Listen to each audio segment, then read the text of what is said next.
Ba, kakaiba ka. Hindi ka na pwede magustuhan. Mahal na mahal kita.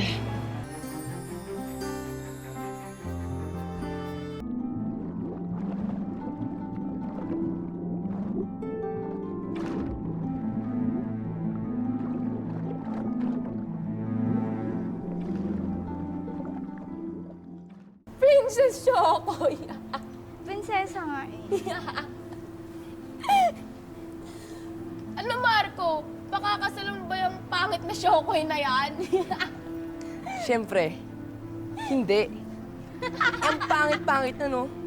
Umanap siya ng Shokoy sa dagat.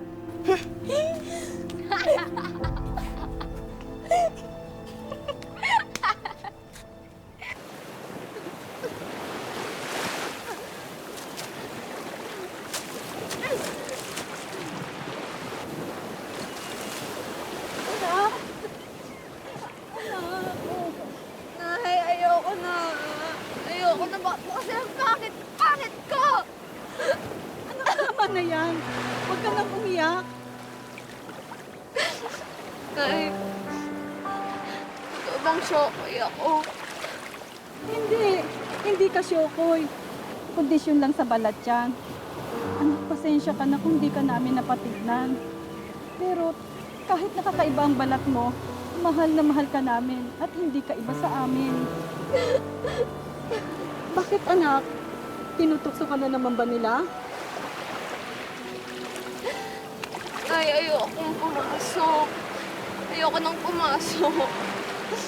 Anak, pabayaan mo na sila. Ang importante, nandito kami mga magulang mo. Mahal na mahal ka namin. At hindi ka isinumpa o maligno. Anak kita. Sa akin ka nang galing. Kaya wag mo nang isipin yung sinasabi ng ibang tao. Mahal na mahal kita, anak. Sige na, Nay.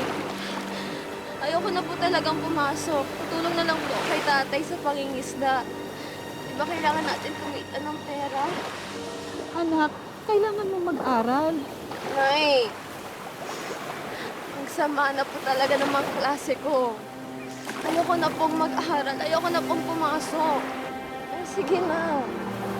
Anak, Nay, sigurado na ako. Hindi na ako papasok.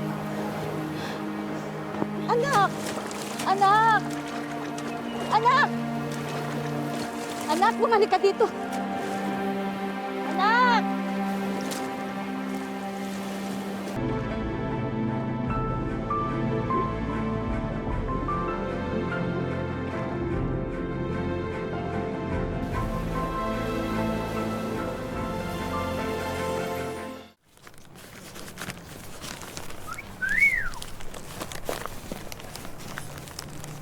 Hintayin na lang natin dito si Tito. Kamusta, Tito? Ayan.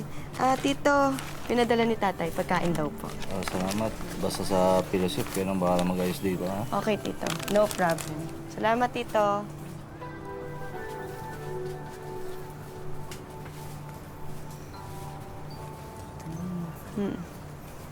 Talaga laging. Yan. Pamangkin ni Warden. Lagi yan dito nagdadala ng pagkain. Sobrang sugat mo. Tinan mo. Ewan ko, basta ang alam ko, nanunong yung balat niyan kaya lagi yung binabasa yung balat niya. Pero nagdadala ng pagkain. Oo, ganda. Araw-araw dito. Ang dami palang mga cute na inmates dito.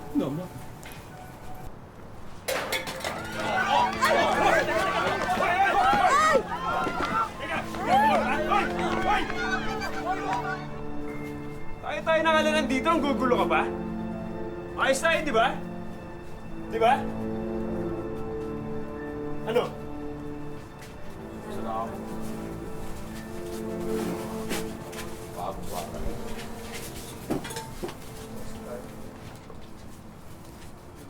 Oo.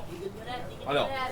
Maraming salamat sa araw na to at pinagtipon-tipon mo kami. Pinagdarasal ko, mga kapatid ko ngayon, sa harap mo na sana gabayan mo sila sa kanilang mga gawain sa pang-araw-araw. Purihin ang Panginoon!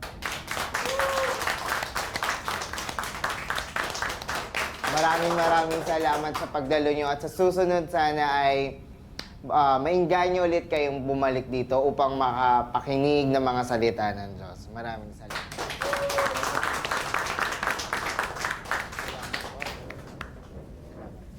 Balik po kayo ulit.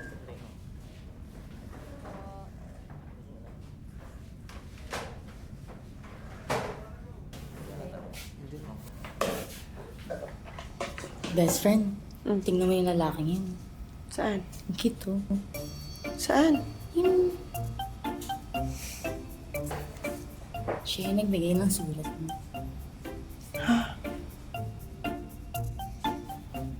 Saan ayun? Oo. Ay, Teresita. Alam mo talaga yung pangalan ko, ah. Siyempre, tinanong ko sa kaibigan ko eh. Ah, may pupuntahan lang ako, ha? May gagawin pa ako, eh.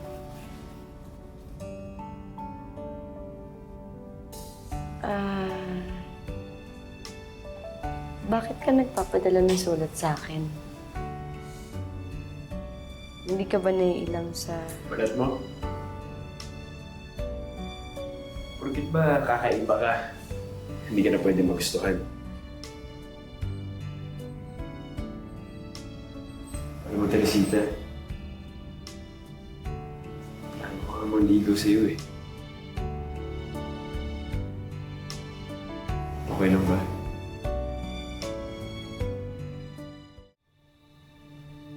Uy, ang ganang kumain ng anak ko ngayon.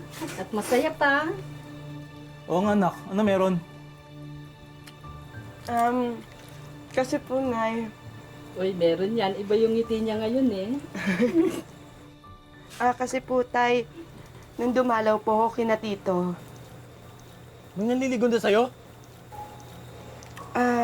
Tay, mabait naman po siya, tsaka makakalaya na rin siya, Tay, Nay.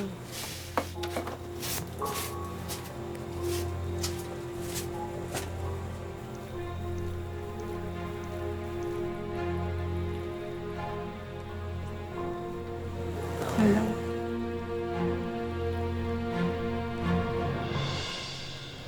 Thank you, Father, ha. Thank you po, Father. Balik na lang po kami uli. Sige po. Alis na po kami. Mas na po kami. Father, magandang gabi po. Pasensya na po na ngayon lang po kami nakarating na gabi na. Pero baka pwede po kaming umabol sa listahan ng magse-seminar para sa mga ikakasal. Okay lang, sige. Sandali lang, kukunin ko lang yung mga forms. Sige po. Salamat po, maraming salamat. Salamat, Father. Mahal, babalik muna ako sa amin, ha. Kakausapin ko lang magulang ko. Pero babalik ako agad para masimulan na natin yung seminar. Sige, mahal. Walang problema. Mahal na mahal kita. Hindi na ako makapaghintay na ikasal tayo at mamuhay tayo na magkasama. Mahal na mahal din kita. Jose, salamat, ha. Bakit? Kasi tinanggap mo ko kahit ganito yung itsura ko. Mahal. Mabait kang tao. Yun ang gusto ko sa'yo. Kaya kita mahal. Wala sa itsura ng balat yan. Nasa ganda ng kalooban yan.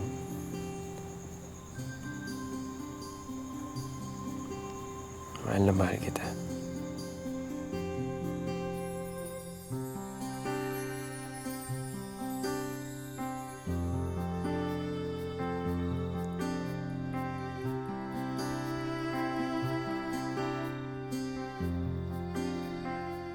Sige po. Opo. Tara, Opo, sige po. Dito na po kami, Father.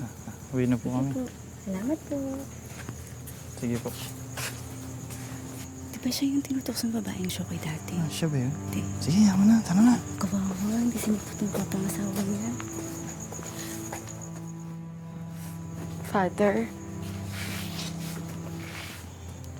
mukhang hindi na po sisipot si Jose. Matutuloy na po ako. ikaw ang bahala. Kung sa loob ng Panginoon Diyos na magtagpo kayo, magtatagpo kayo. Sige po, Father, mauna na po ako. Salamat po.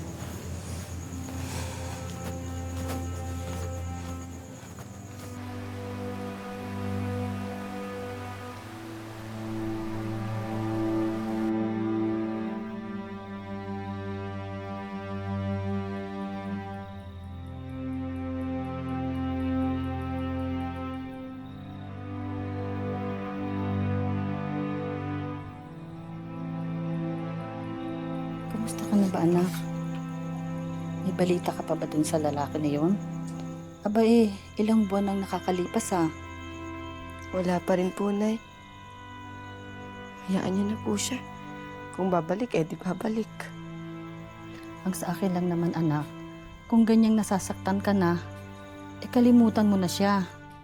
Huwag mong hayaang saktan ka ng husto at mamuhay sa galit. Okay po, Nay.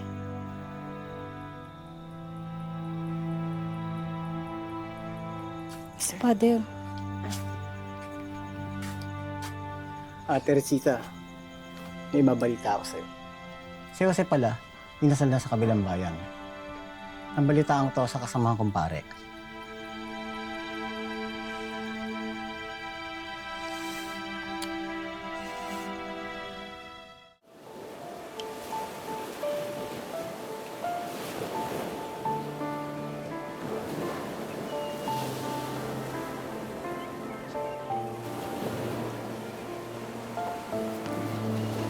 Teresita.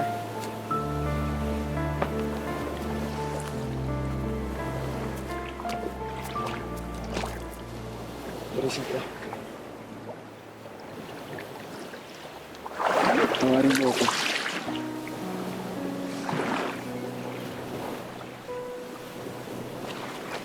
Tawarin mo ako.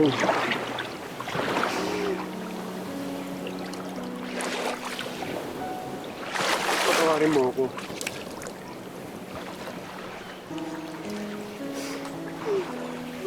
Kasi hindi ko nasabi sa'yo. May kasintahan ako dati. Nung nagkita kami, ayaw niya akong paalisin. Tinakot niya ako, pati yung pamilya ko. Pero hindi naging maganda yung relasyon namin dahil ikaw ang gusto ko. Naiintindihan mo ba yun? Ikaw ang gusto ko. Tawarin mo na ako, mahal na mahal kita. Iniwan mo ako? Hindi, Teresita. Ikaw ang pinili ko. Naiintindihan mo ba yun? Ikaw ang pinili ko. Nakikiusap ako sa'yo. Mahal na mahal kita. Mahal din kita kaya ako umasa. Para mapatunayan sa'yo na sobrang seryoso ako. Haharap ako sa magulang mo. Pupunta ako sa bahay mo. Ako mismo ang hihingi ng tawad sa kanila.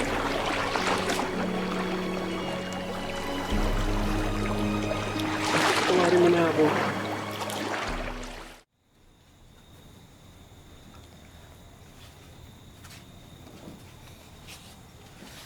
Tay, Anong ginagawa ng lalaking yan dito? Nandito po ako para humingi ng tawad sa inyo. Para sabihin po sa inyo yung tunay na nararamdaman ko para sa anak niyo. Jose! Tay! Ba? Gaano kasakit ang ginawa mo sa anak ko?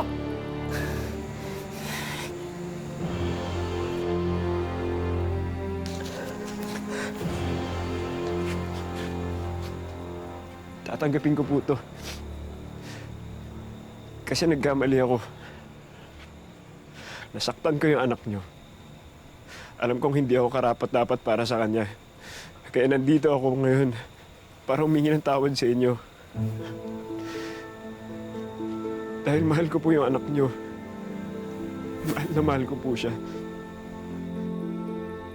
Sige, patunayan mo!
Salamat ha. Ako nga dapat magpasalamat sa iyo eh. Dahil tinanggap niyo ako ulit. Mahal na mahal kita. Hindi na kita iiwan. Pangako ko yan sa'yo. Mahal na mahal kita. Asawa ko.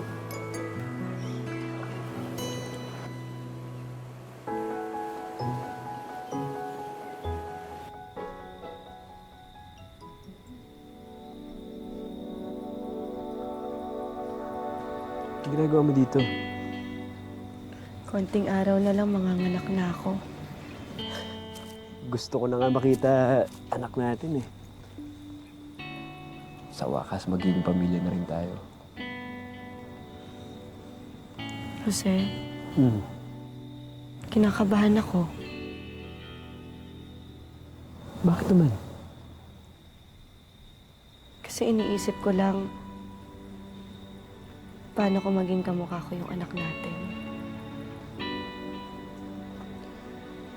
Alam mo, kung ganun man mangyari, mamahalin pa rin naman natin siya ng buong puso. Katulad ng pagmamahal ko para sa'yo. Kinakabahan lang ako, pero tama ka.